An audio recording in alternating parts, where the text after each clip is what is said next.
Today is Friday, August the 15th, and the reason I'm bringing up the date is because all the videos you guys have seen in the last couple of days are all things I've shot before leaving. That's right, I just came back from a 10-day trip from the East Coast. It was a very cool trip. I did visit Vermont Sports Car all the way in Milton, Vermont. If you guys follow me on social media like TikTok and Instagram, you guys might have seen that video. And the main highlight of this video today is gonna be installing my ID1700 injectors because tomorrow is dyno day. Yes, tomorrow we're gonna be filming and going to the dyno, and hopefully the STI finally breaks the 500 wheel horsepower barrier. Now, on top of the Injector Dynamics 1700cc injectors we're gonna be installing today, you guys know what this thing is? You guys probably do. This is the IAG AOS conversion for the Street to Competition series. So I'm finally gonna be converting the Street Series AOS that I have from IAG to a competition series. Today's video is gonna be more of an informative video in terms of updates for the channel and potentially what we have going on. And I just wanna get up to speed because I feel like I have a lot of things I still need to edit and upload to the channel, like the ACT clutch install I just recently did before I went on that 10-day trip. So we're gonna start turning into the STI, we're gonna do a time lapse, and then I'll catch up with you guys back on the workbench.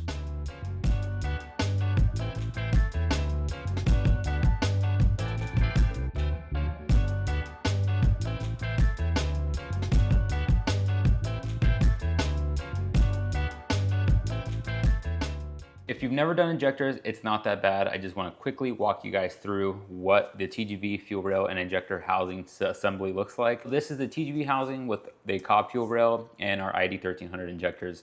This is what an injector looks like when it's fully seated, no squished O-rings, no weird fuel issues, nothing like that. So you have the spring on top of the injector that sits in the fuel rail right here, and it's fully compressed once these two bolts that go into the TGV housing are tightened all the way down. These are the plug and play adapters that they sell, I think, for, I don't know, $15 to $20 each.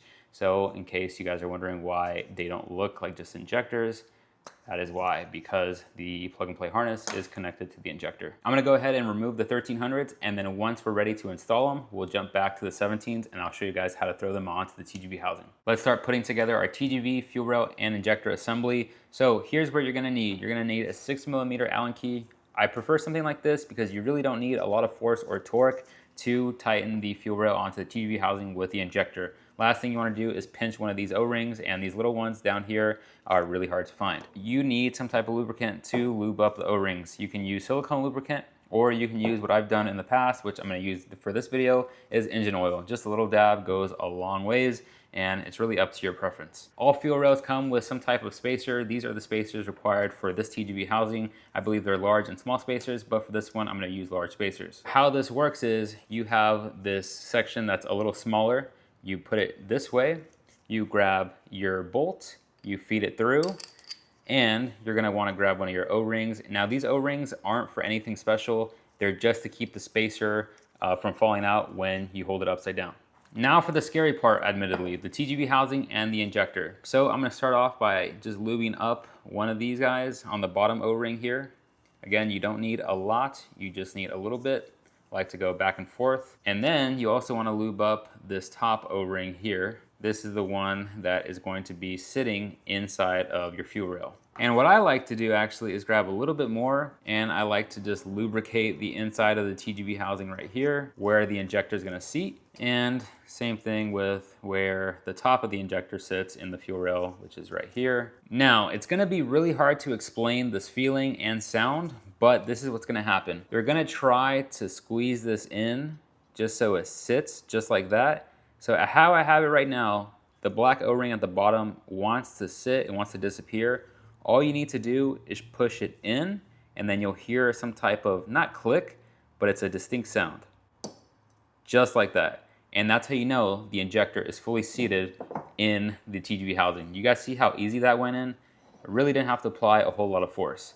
And you want to make sure these guys go in straight as well. Now, what we can do is grab our fuel rail, and you kind of want to play with the angles here. I like to do it like this, so I can see what's going on the underside. I like to line up the top of the injectors. And now I'm gonna grab it from the middle here. It's gonna be kind of hard for you guys to see. I'm gonna grab my 6mm Allen key and just start tightening down a little bit at a time on one on each side. I'm just gonna check to make sure they are fully seated one last time on the bottom of the TGV. And then all that's left to do is go from one side to the next, back and forth, and just tighten them down evenly. I like to do them in 360-degree rotations from where I start and where I stop. That way I make sure they're both going down at the same rate. Just be patient and take your time. I see the spring here is starting to get compressed. This one still has a little ways to go, which is all right. I'm checking the bottoms, making sure nothing is getting loose, nothing's coming out. Looks like we're still on track. That one looks pretty tight to me. If you guys remember what my last setup looked like with the 1300s, it looks pretty identical. You can pivot these injectors around so you have more adjustment for where the harnesses go. But this is pretty much all said and done. This is what a TGV housing, fuel rail, and injector assembly looks like, all assembled.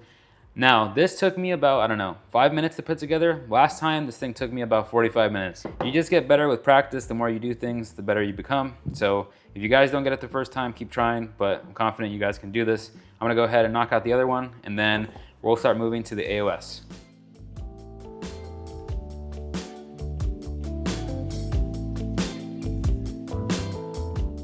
I'm so excited. We're finally gonna get rid of these two lines that run to the turbo inlet and this one that runs to the check valve underneath the intake manifold. I'm gonna grab a 3mm Allen key and we're gonna go ahead and remove these bolts and or slash screws on the top of this thing. The tops of the AOS are convertible. They do not make the competition series anymore.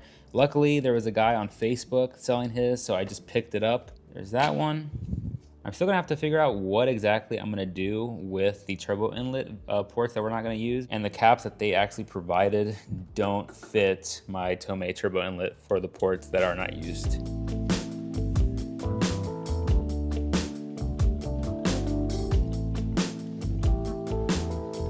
Now we can finish the air oil separator, but what I'm gonna do first is just check that these things are fully secured onto the new fitting, just because I don't wanna have to deal with this later, and better just take the time to make sure everything is good. Now for the fun part, we get to get that 1-inch hose that is huge and route it behind this hard AC line. I'm just gonna throw it on the new fitting, throw it behind this, and then I'll worry about the configuration of where everything goes exactly once we finish bolting everything back up. Just so you guys have an idea of how massive the hose is for the competition series, this is 1-inch hose and it's very, very long.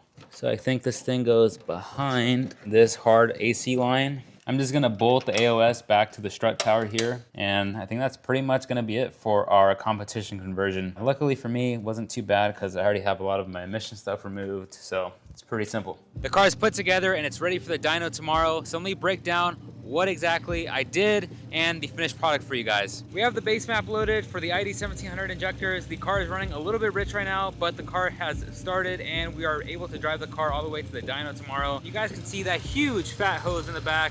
That is for the PCV system to be vented to the atmosphere. The hose back here is routed behind the hard AC line here, routed by the transmission, shoots down, goes right by the O2 sensor on the downpipe, and is tucked away and zip tied so it doesn't get caught by the downpipe or drag underneath the floor. I know I promised you guys an update, but I'll get into that in the next video. After we hit the dyno, we're gonna talk about the future of the channel, things that we have coming up for the STI and myself, because I'm gonna be starting school very soon again. So it's gonna be very interesting to see how I juggle that along with all the content. Hopefully you guys check out the next video, and hopefully the STI breaks 500 wheel horsepower and we have no issues on the dyno tomorrow. So until then, I'll catch you guys on the next one.